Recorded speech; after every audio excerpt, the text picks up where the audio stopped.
আসসালামু আলাইকুম প্রিয় দর্শক, পদ্মা টিভি 24 এর পক্ষ হতে আপনাদের সবাইকে আন্তরিক প্রীতি এবং শুভেচ্ছা জানাচ্ছি। প্রিয় দর্শক, বৈষম্যবিরোধী প্রেস ক্লাব এপিসি তৃণমূল টক শোতে আমরা আজকে যাকে যুক্ত করছি তিনি হচ্ছেন বরগুনা জেলার অন্যতম একজন অন্যতম শহীদ প্রেসিডেন্ট, অন্যতম একজন সৈনিক, প্রতিষ্ঠাকালীন থেকে যিনি ছাত্র দলের মাধ্যমে রাজপথে নেতৃত্ব দিয়েছেন, বরগুনা জেলা ছাত্র দলের সাবেক দপ্তর সম্পাদক, বরগুনা জেলার বামনা উপজেলা ছাত্র দলের প্রতিষ্ঠাতা সভাপতি, বামনা উপজেলা যুব দলের প্রতিষ্ঠাতা সাধারণ সম্পাদক, বামনা উপজেলা বিএনপির যুগ্ম আহ্বায়ক এবং বুকাবুনিয়া ইউনিয়ন পরিষদের ভারপ্রাপ্ত চেয়ারম্যান জনাব আজাদুল হক হিমু আজকের অনুষ্ঠানের আলোচক। প্রিয় দর্শক, অনুষ্ঠানে যদি কোনো প্রশ্ন যদি আপনারা করতে চান তাহলে স্ক্রল দখল নম্বর কল করলে আমরা আজকের যিনি একজন তুলে ধরেছেন দীর্ঘ 40 বছর যিনি রাজপথে লড়াই সংগ্রামের মাধ্যমে নেতৃত্ব দিয়েছেন, তার কাছ থেকে আমরা বরগুনার রাজনীতির কিছু ইতিহাস আপনাদের সামনে উপস্থাপন করতে যাচ্ছি। দর্শক, আপনারা আমাদের সাথে যুক্ত থাকুন। আমাদের সাথে যুক্ত হচ্ছেন জনাব আজাদুল হক হিমু। যে জনাব, আপনি দর্শকদেরকে জানাতেন কবে থেকে কি চেতনার ভিত্তিতে, কি প্রেরণার ভিত্তিতে বাংলাদেশি জাতীয়তাবাদের প্রবর্তক শহীদ প্রেসিডেন্ট জিয়াউর আদর্শের ধরে তার গড়া রাজনৈতিক দলে আপনি যোগদান করলেন, আপনি যদি দর্শকদেরকে জানাতেন। বিসমিল্লাহির রহমানির রহিম। বামনা থানা বিএনপির পক্ষ থেকে অত্র এলাকার সকলকে এবং যারা দেখছেন এবং শুনছেন সকলকে আমার ব্যক্তিগত এবং দলের পক্ষ থেকে সংগ্রামী সালাম এবং শুভেচ্ছা। আসলে আমি ব্যাপারটা এইরকমই, অনেক লোকই দলের আদর্শগত অবস্থায় বিএনপি করে, অন্যান্য দল করে যারাই দলের বেশিরভাগ নেতা নেত্রী থাকেন, কিন্তু আমারটা একটু ভিন্ন ধর্মী এই রকমই। আমি জন্মগতভাবে বিএনপি করি। আচ্ছা, আদর্শগতভাবে আমি জন্মগতভাবে বিএনপি করি। আমার নেতা শহীদ রাষ্ট্রপতি জিয়াউর রহমান 7ই নভেম্বর বিপ্লবের মধ্যে দিয়ে, সিপাহী বিপ্লবের মধ্যে দিয়ে যখন ক্ষমতায় আসে, তখন আমার সৌভাগ্যক্রমে আমার বাবা বর্তমান মৌলভীবাজার জেলা শ্রীমঙ্গল থানায় ইউআর অফিসে চাকরি করতেন। আমার বাবার সাথেই থাকতাম। আমি তখন ক্লাস 1-এ ছোট 1-এ পড়ি। জি। তখন আমার নেতা শহীদ রাষ্ট্রপতি জিয়াউর রহমান সাহেব ওই শ্রীমঙ্গলে যান। ওই নেতার যে দেখা এবং নেতার যে আচরণ, সেই আচরণকেই আজ পর্যন্ত আমার অন্তরে রাখিয়া সেই থেকেই আজ পর্যন্ত বিএনপির সাথে জড়িত।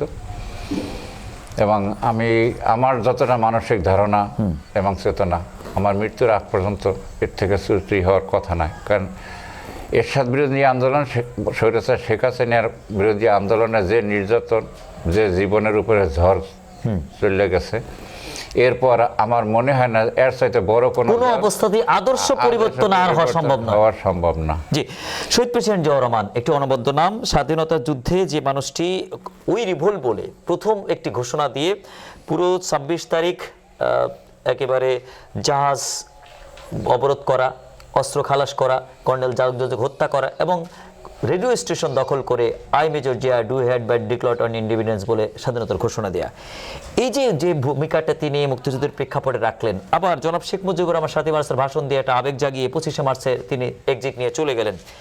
এই স্বাধীনতার প্রশ্নে এখনও কিন্তু বিতর্ক ছড়িয়ে আছে। মুক্তিযুদ্ধের প্রশ্নে, স্বাধীনতার প্রশ্নে দুই নেতার নাম বেশ আলোচিত।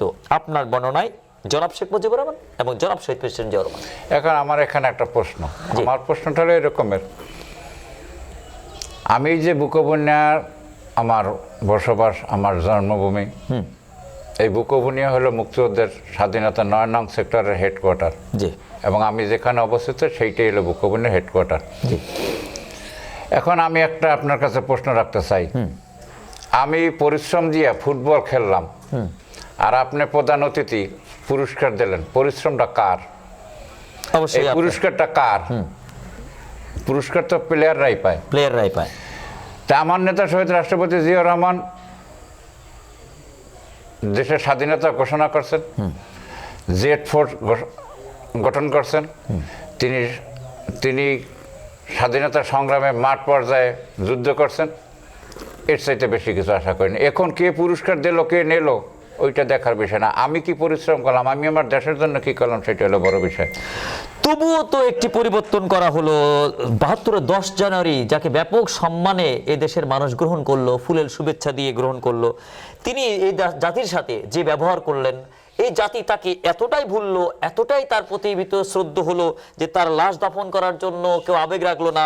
32 ঘন্টা আর উপরে 32 নম্বরে লাশ পড়ে থাকলো, কেউ গেল না লাশটি ছুতে।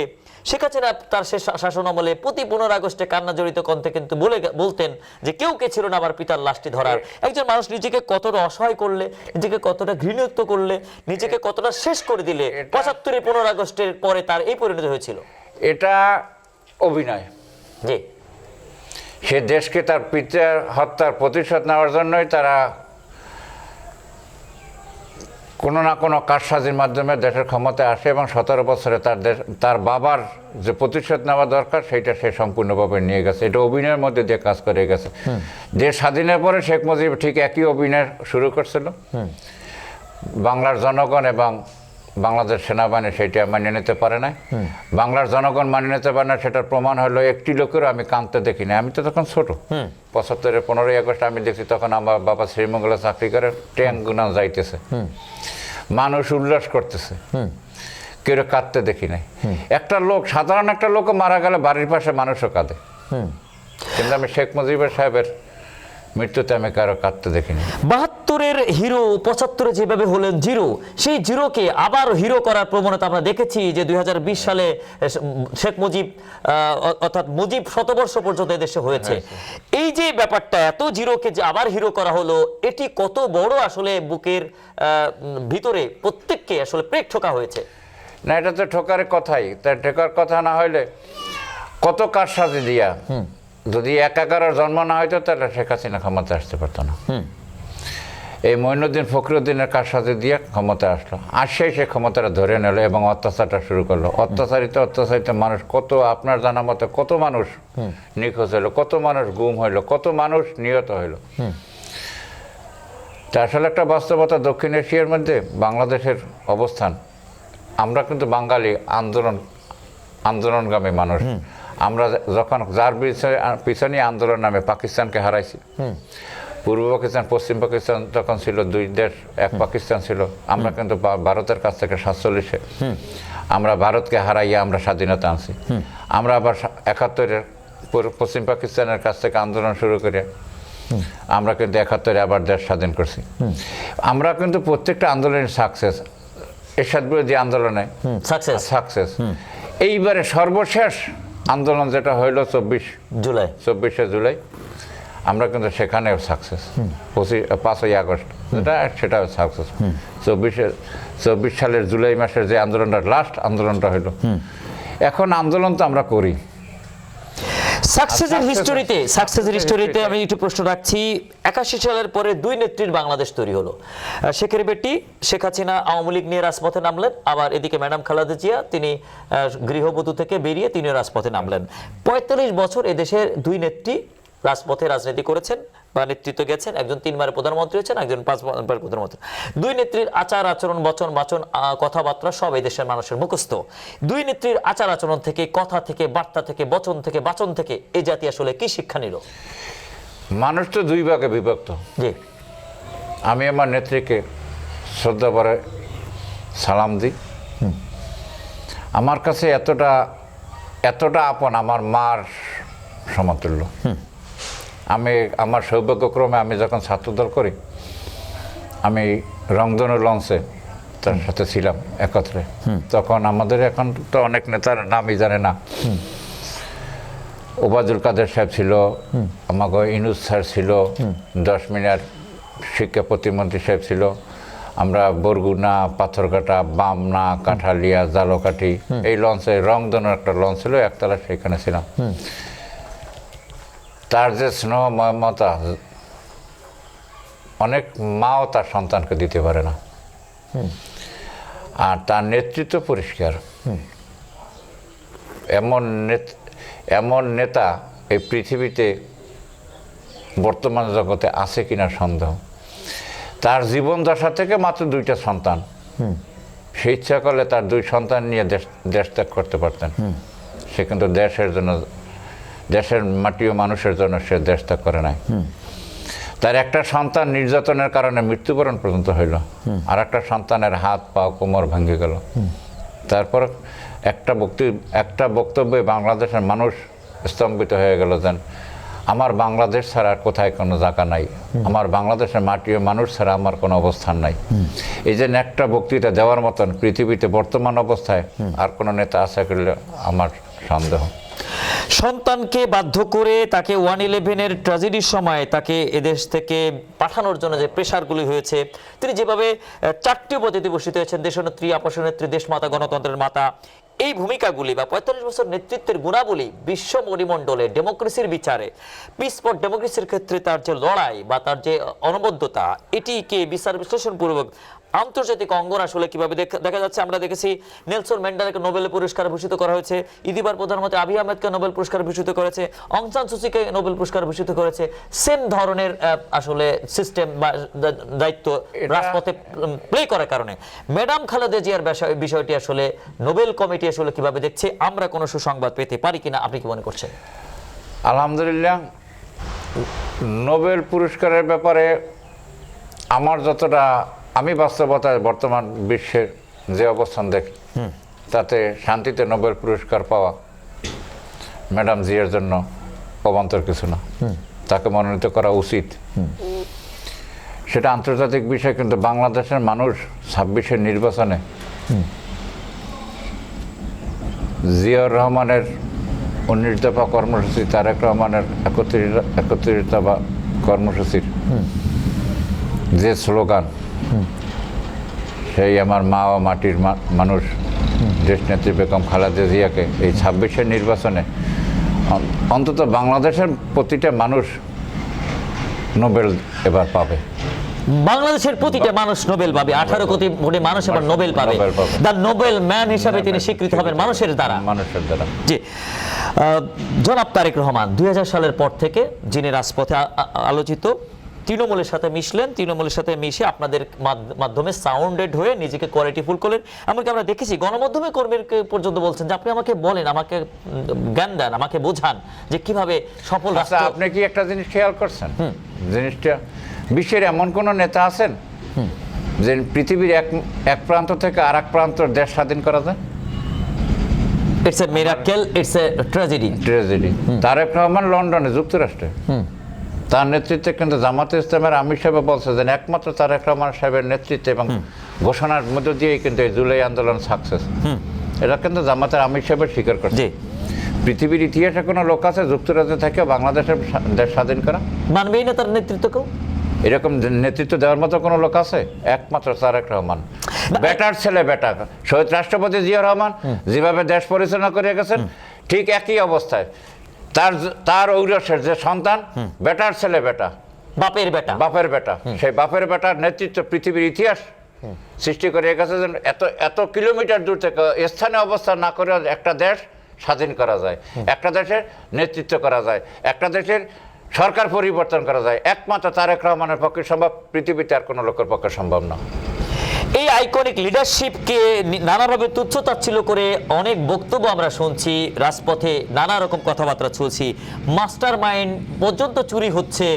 মাস্টার মাইন্ড ব্যাপারটা কি এতটাই নর্মাল, নাকি এর গভীরতা অনেক? সেই 2015 সালে গণতন্ত্র হত্যা দিবস নামে এক দফার যেটা শুরু হয়েছিল শেখ হাসিনা পতনের, সেই দফা দীর্ঘ 9 বছর পরে 24 জুলাই 9 দফাকে ঘুম পাড়িয়ে আবার এক দফাকে জাগিয়ে যিনি এটার প্ল্যানিংটা দিলেন, সাপোর্টটি দিলেন, পুরো কৌশলের যিনি রূপ কারিগর হলেন, তার স্বীকৃতির জায়গায় আপনি একটা জিনিস দেখেন, আমরা এরশাদ বিরোধী আন্দোলন করলাম, এরশাদ সাহেবের ক্ষমতা থেকে তাকে ক্ষমতাচ্যুত করলাম আন্দোলনের মধ্য দিয়ে। তাতে আমাদের ডক্টর মিলন সাহেব মারা গেলেন, নুর ইসলাম মারা গেলেন, নুর হোসেন, আরো অনেক লোক, প্রায় 10-12 জন লোক হত্যা হইল। জামাত আপনার পক্ষে কি সম্ভব? আওয়ামী লীগ এতটা নেককার রাজনীতি করছে, খালি শেখ হাসিনা পলাই যায় না। তার রাজনৈতিক চেতনাই ছিল দ্বিমুখী, তার প্রয়োজনে সে রাজনীতি করছে, বাংলাদেশের মানুষের প্রয়োজনে সে রাজনীতি করে নাই। সেই এরশাদের সাথে লিয়াজ করে সরকার গঠন করা, প্রশ্ন তো সেটাই। মানে তারা খেলা খেলেছে, এক সময় এরশাদকে নিয়ে শেখ হাসিনা খেলেছে, আবার শেখ হাসিনাকে নিয়ে এরশাদ খেলেছে। তাই এখন এরশাদ এরশাদ বিরোধী আন্দোলন করলাম, জীবনের লেখাপড়া থেকে শুরু করে পলাইতে পলাইতে জীবনটাকে ধ্বংস করলাম। আমার যখন জীবন গড়ার সময় তখন এরশাদ বিরোধী আন্দোলন চলে। বরগুনাতে বাসায় ঘুমাইতে পারি না, বাড়িতে এসে থাকতে পারি না, নানান দিকে যাইয়ে রয়েছি, কোনো জায়গায় টিকতে পারি না। এত কষ্ট মানুষের, এত পরিশ্রম, এত আন্দোলন সংগ্রাম, এতগুলো মানুষ হত্যা হলো, এতগুলো মানুষ পঙ্গু হইল, সেই এরশাদের নিয়ে আওয়ামী লীগ সরকার গঠন করলো।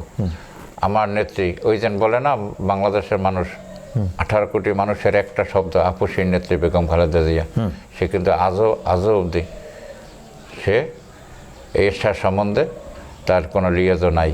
এবং সেই দিন যদি শেখ হাসিনা, আমার নেতা তারেক রহমান যেদিন বলছিল যে না জাতীয় পার্টি নির্বাচনে আসতে পারবে না, আমরা বিএনপি সেইটার পক্ষে ছিলাম, কিন্তু আওয়ামী লীগ তখন যদি সেইটার পক্ষে থাকতো যে না এরশাদ নির্বাচনে আসতে পারবে না, তাইলে কিন্তু এরশাদ যে পাপ কর্মের ফসল সেইটা নিয়ে তার সেদিন বিদায় হইতে হয়। কিন্তু শেখ হাসিনা এতগুলো মানুষের হত্যা, এতগুলো মানুষের পঙ্গুত্ব বরণ, এতগুলো মানুষের আহত হওয়ার পরও সেই হাসিনা সেই এরশাদের নিয়ে সরকার গঠন করলো, যার কারণে আজকেও সেই এরশাদের শব্দ। কিন্তু আমার দেশে তো জনগণ, আমার যতটা ধারণা, আমার দেশের জনগণের যদি এই 26 নির্বাচনে যদি জাতীয় পার্টি নির্বাচন করে, আমার মনে হয় না 3 থানার থেকে 300 ভোট পাবে বলে আমি বিশ্বাস করি না।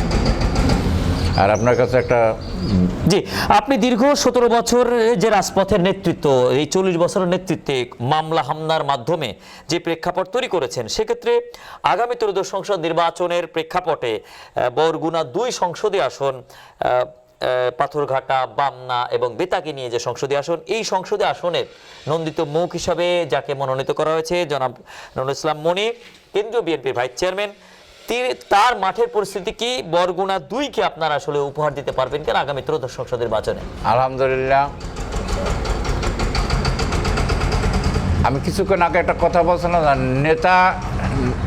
নেতার আচরণে নেতা হয়। জি, আমি ধন্যবাদ জানাই আমার নেতা দেশনায়ক তারেক রহমানকে। তিনি এমন একটা লোককে বরগুনা 2 আসনে মনোনীত করেছেন ধানের শীষে। শুধু বরগুনা 2 না, আপনি পিরোজপুর, ঝালকাঠি, বরগুনা, এই 3টা জেলার ভিতরে সবচেয়ে জনপ্রিয় মানুষ হলো আলহাজ নুরুল ইসলাম মনি সাহেব। তাকে বরগুনা 2 আসন থেকে নমিনেশন দেওয়া হয়েছে। আর অন্যান্য অনেকেই তো নমিনেশন চায়, দল করে নমিনেশন চাইতেই পারে, এটা চাওয়ার অধিকার আছে। ওনারা সবাই মিললে যদি একদিকে দাঁড়া, নুরুল ইসলাম মনি খালি গায়ের পাঞ্জাবিটা একদিকে থয়, তার পাল্লাটা এতটাই ভারী। এর বেশি আমার আর বুঝের দরকার নাই। সেক্ষেত্রে বরগুনায় দীর্ঘদিন যাবৎ দল যদি ক্ষমতায় আসে এবং নুরুল ইসলাম মনিকে আপনারা যদি রেকর্ড সংখ্যক ভোটে বিজয়ী করতে পারেন, তাকে ক্যাবিনেটের জায়গার মতো অবস্থান কি দেখছেন? দলের কাছে আপনাদের ত্যাগের বাবদ দলের কাছে আপনাদেরকে চাওয়াকে জনাব তারেক রহমানের বরাবর কি প্রত্যাশা রয়েছে? আমি আশা করি আল্লাহ পাক রব্বুল আলামিন যেন আপনার মধ্য দিয়ে আমি এই বরগুনা 2 আসনের সকল নেতৃবৃন্দকে আশ্বস্ত করতে চাই। আলহামদুলিল্লাহ, আমার মনি ভাই অত্যন্ত জনপ্রিয় মানুষ, কর্মীবান্ধব মানুষ, তার ভিতরে অহংকার নাই, সে একজন সাধারণ মানুষের কাঁধের উপরে হাত দিয়ে কথা বলে, আবার ওই নিচে বসে এক প্লেটে ভাতও খাইতে পারে। অহংকারবিহীন মানুষ। আল্লাহ যেন তাকে বরগুনা 2 থেকে সংসদ সদস্য নির্বাচিত করে। আমার দেশনায়ক তারেক রহমান, দলের ভারপ্রাপ্ত চেয়ারম্যান, অত্যন্ত বিচক্ষণ। আমি আশা করি আমরা তাকে একজন এমপি উপহার দিলে, আমাদের তো খালি হাতে ফেরত দেওয়ার কথা না। তার কারণটা হলো এত বড় বিচক্ষণ মানুষ, সাবেক 3 বারের সংসদ, 1 বারের হুইপ, ডেপুটি স্পিকার, তাকে এইবার খালি হাতে ফেরত দেব না। আমরা এবার মন্ত্রিত্বটাই তার জন্য আসলে মানায়, আমরা সেই আশায় বসে রয়েছি। এবং অবহেলিত বরগুনা, অবহেলিত দক্ষিণাঞ্চলের যদি উন্নয়নের কারিগর, সেটা হলো আলহাজ নুরুল ইসলাম মনি সাহেব। তার হাত দিয়ে সে যদি একবার মন্ত্রিত্ব পায়, আশা করি তারেক রহমান সাহেবের মুখ উজ্জ্বল হবে, দলের ভাবমূর্তি উজ্জ্বল হবে। এতে কোনো সন্দেহ নাই। ফ্যাসিস্ট আমলেও আপনি ইউনিয়ন পরিষদের সাধারণ সদস্য হিসাবে কিন্তু আপনি নির্বাচিত হয়েছেন দুইবার। জনগণের সাথে সম্পর্ক থাকার কারণে। ভারপ্রাপ্ত চেয়ারম্যান বোকাবানী ইউনিয়ন আপনি দায়িত্ব পালন করে যাচ্ছেন। আগামী তো সংসদ নির্বাচনের পরে রয়েছে স্থানীয় সরকার নির্বাচন। এই নির্বাচনে দলের কাছে আপনার সমর্থন, আপনার এত বছর ত্যাগ জমাপূর্বক বোকাবানী ইউনিয়নের জনতার চেয়ারম্যান হিসাবে নির্বাচনের জন্য দলের কাছে আপনার কি প্রত্যাশা রয়েছে? সাধারণ জনগণ আপনাকে কিভাবে সাপোর্ট করছে? আপনি যেহেতু ভারপ্রাপ্ত চেয়ারম্যান হিসেবে মানুষের সাথে আপনি সম্পর্ক তৈরি হয়েছে, মানুষের কথা আপনি শুনছেন, তাদের সাউন্ড কি পাচ্ছেন? ফিল্ড সাউন্ড কি বলে? এখন আমি আপনার একটা কথা বলি, ব্যাপারটা হয়েছে আমার জীবন দশায় আমি দলের কাছে কিছু চাই না। এরকম হাত পাতে দেন, আমার এই পোস্টটা দেন, এইটা করেন, এইটা চাই না। আমি এই বামনায় যখন একটি লোক বিএনপি করতো না, এরশাদের সময় সমস্ত উপরস্থ নেতাকর্মী সব তখন জাতীয় পার্টি করত, তখন আমি কিছু চাই না, আইতে চাই না। বর্তমানে যুগ্ম আহ্বায়ক, তখন আমি বরগুনা যাই কেউ সালাম দিয়ে বলি না ভাই আমারে এই পোস্টটা দেবেন, আমার যুগ্ম আহ্বায়ক করবেন বা আমার সদস্য সচিব করবেন, আমার আহ্বায়ক করবেন, আমার জীবন দশায় চাই না। আমি আমার কর্ম করি, দল বিচক্ষণ দল, আমার নেতা দেশনায়ক তারেক রহমান, আল্লাহ নুরুল ইসলাম মনি সাহেব অত্যন্ত বিচক্ষণ মানুষ। যদি আমার কর্মক্ষমতা, আমার মানুষের সাথে চলাফেরা, আমার সকল কর্মকাণ্ড, মানুষের ভালোবাসা তারা যদি অনুভব করে, দল আমাকে সাপোর্ট দেবে, আমি সেই আশা করি। জি, আমরা অনেক আলোচনা করলাম। দর্শক শ্রোতা, আপনার নির্বাচন এলাকার জনগণ, বরগুনা 2 আসনের জনগণ জনাব তারেক রহমানের জন্য সবার কাছে দোয়া চাওয়া, ম্যাডাম খালেদার জন্য দোয়া আছে। আপনার সমাপনী বক্তব্য। আমি আজকে গোবর্ণী ইউনিয়নের প্রতিটা মসজিদে মসজিদে দাওয়াত দেওয়া হয়েছে আমার দেশমাতা বেগম খালেদা জিয়ার জন্য মিলাদ, আল্লাহর পাক রব্বুল আলামিনের কাছে দোয়া চাবো, তার যেন সুস্বাস্থ্য কামনা করি, আল্লাহ যেন তাকে অতি শীঘ্রই সুস্থতা দেন সমস্ত মসজিদে। আমি সেই জন্যই আজকে বুকবন্যা বাজার মসজিদে আসছি, এটা কেন্দ্রীয় মসজিদ বুকবন্যা ইউনিয়নে। জি, দেশনায়ক তারেক রহমানের দেশে আসার আশাবাদ ব্যক্ত করি। আমার দল যেন 26-এর নির্বাচনে আমরা যেমন বরগুনা 2 আসন থেকে যতটা প্রত্যাশিত, আমি সারা বাংলাদেশের সকল আসন থেকেই প্রত্যাশিত, কারণ আমরা অত্যাচারিত দল, আমরা অনেক অত্যাচার নির্যাতন সহ্য করছি। বিএনপি